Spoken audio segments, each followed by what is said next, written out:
is Andrea, the Girl Plus Paper, and I am thrilled to be on this side of the camera to talk to you today about the creative design team's 31 days of Christmas cards. We are all so excited to bring you a project each and every day during the month of October. I myself will be presenting a project each Sunday during the month, and I hope that you find some inspiration in my projects. Be sure to hit the notification bell so you don't miss a single project. And if you've not already done so, please consider subscribing to each of our 7 channels so that this way you don't miss any part of this crafting fun that we have going on here. So I'll be followed each and every Monday by the fabulous Julie, and I will put her video link down below in the description once her video is live to you the following day. We'll also be compiling a master list of videos here on YouTube so that just in case you get to the end of the month and you've missed 1 or 2 of those videos, you'll have the opportunity to go click on that master playlist and you will be able to see all of the projects from the 31 days of Christmas cards. So thanks for watching and have fun. Okay, so here's a quick little look at the set of cards that I'll be sharing with you today. To get started, I decided to go with our traditional Comfort and Joy paper pack. Now, there are 6 sheets in this paper pack, and there are 2 sheets of each of these 3 patterns, and they are all double-sided. So I had to decide which patterns I wanted to use in my cards today. So I went with the 3 that you see up at the top here, but any of these patterns would have worked just as beautifully. So here's a close-up of the card that I've already made. I have used black cardstock and gold glitter cardstock that I thought just elevated the Comfort and Joy patterns paper to a whole new level. And so I have also decided to pair that with the Comfort and Joy Cricut collection. It's a digital Cricut collection that you can find through my affiliate link, which I will list down in this video's description. I just changed some of the colors and some of the elements a bit, and I just thought it worked beautifully with this paper. Now, if you're going to make a set of 6 cards, of course, you could use the reverse sides here, and it would look just as beautiful. So if you, are a little adventuresome, go ahead and try these out. We're here to inspire you, and I'd love to hear your feedback and comments down below, and know how your cards turned out. So I have different levels of completion of these cards. I didn't want to make you sit through every single step. So I wanted to show you that I am bringing in this stamp set for the tree. It is a stamp set with optional thin cuts that was available last year, but it is still on my website for sale. So I decided that this was a great card to use because the Merry Christmas sentiment here was a real modern, clean, and bold font, and I just thought that paired well with the modern, clean feel of my Christmas cards.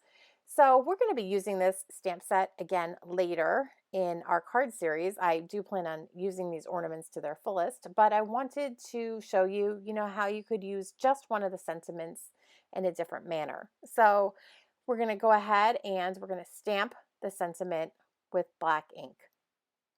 Now, I've already done that on this one, and I have put the black 5.5 by 4.25 inch piece of cardstock right onto our white daisy envelope, our white daisy card base here. I'm sorry.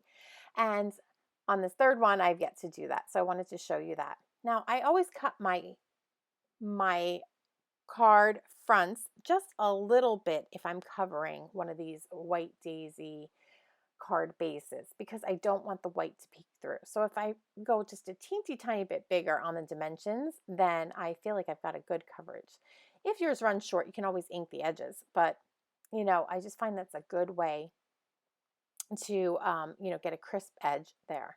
Now, each of the patterned pieces I have trimmed down to 4 inches tall by 5.25 inches wide. And for a moment, I'm just hesitating because that paper there with the flowers is just beautiful, isn't it? But I really want to go with these clean patterns, and so I thought this plaid was just really sharp. And here I've decided to go with this beautiful green. I think this was avocado here, if I'm not mistaken, um, patterned paper. And so I'm just going to adhere that down as well. Easy so far, right? Easy to keep up with those dimensions. Now, let's see what we've got here. I've decided to go flat with both of those layers of paper. And so here with this Merry Christmas frame, again, cut from our Comfort and Joy Cricut collection, I have decided that I want to pop that up. I think that that'll make a big impact. Now, just look at how beautiful this gold overlay is. Isn't it pretty? I just think, wow, that is just a centerpiece of this card. Simple, yet just it packs so much impact. Now, I'm pulling out my normal black ink here, and you might be wondering why I'm doing that. I am doing that because we're not going to be coloring this, and I get a really good coverage with this black ink. I love my intense black ink. You girls that have watched me in other videos know that if I'm coloring something in, that is the ink of my choice. But the black ink is just, it's perfect. You'll see I pick up some ink here and I stamp and I get the crispest, cleanest image that you can possibly get with black ink.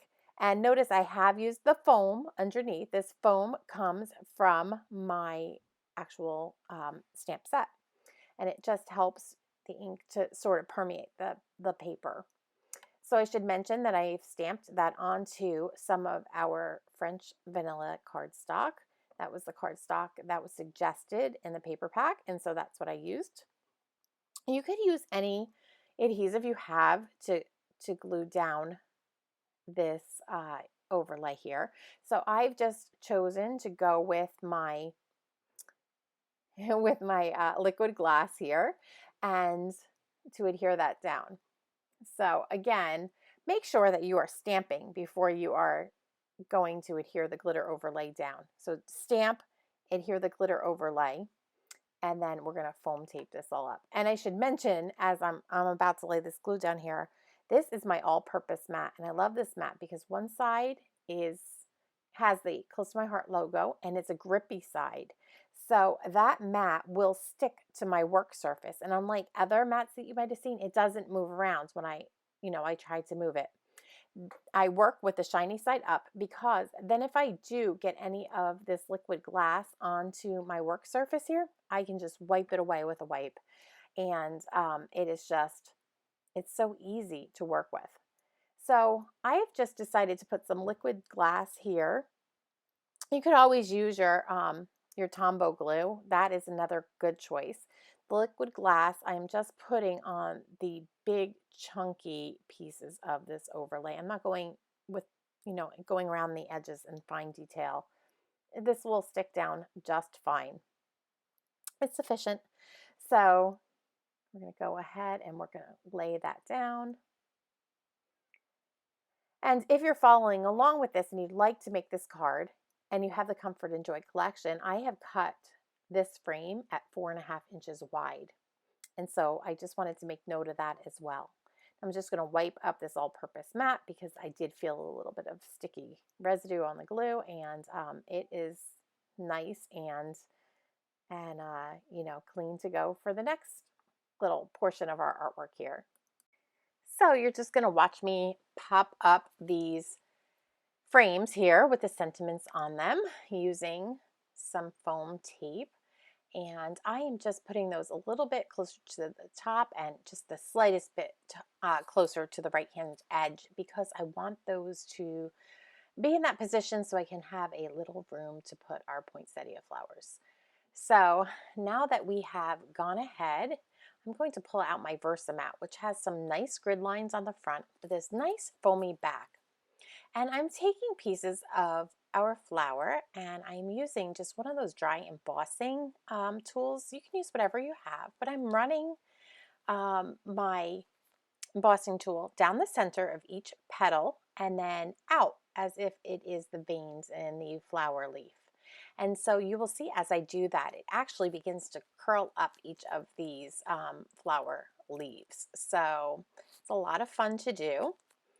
And when I am done doing this, I see that I have some of the white core of our cardstock popping through. So I decide that what I need to do is to grab my Tri-Blend dark red marker blend, and that seems to work well here on our paper. And I am just going to color the edges of these pieces because I want to get rid of that white, the white look to the edges. And I just think it just finishes off those flowers so beautifully that, why not go ahead and spend the time doing that, just a moment or two to do that, right? So then I just use my fingers a bit. And I should also mention that this is our Scarlet paper that I am using for these flowers, along with some New England ivy for the bottom of the, the leaves here. So I use my fingers and I just alternate. I curl some pieces up, I bend some down, and just by moving those with your fingers, it's going to create some interesting movement in the flower petals and leaves, and it's going to make your flower look just a bit more realistic. And you can decide, maybe you don't want to use some foam dots between yours. I'm actually using some circular foam dots that I had in my stash, and I'm using those because they fit perfectly down on the center of these flowers. And I should mention the flowers were cut at 2 inches. I've sized the entire group of the flower down to just about 2 inches. I'm using some of these foam dots. Now, if I was going to send this in the mail, I would probably opt not to use so many foam dots because I don't want this to end up costing me more to mail it. But I'm going to give these to people that I see in person. So I think it's okay that I've popped it up a little bit more here. And I've now grabbed my gold shimmer brush, and I am taking that top set of flower petals, and I'm running that gold shimmer brush over that little tiny set of petals because it darkens it up, and then maybe you'll see it better in some of the still photos, but it really does give it a little bit of shimmer, just a subtle touch. So I'm just going to wipe up my mat here again, and then I'm just going to put some glue this time. I've decided I have enough lift with the foam tape, so we're going to just glue those right down into the center here. And with each of these petals, I have just moved them around a bit so that they kind of alternate each other. I don't want them stacked up, with all 5 petals all in a row. So offset them and it will look better.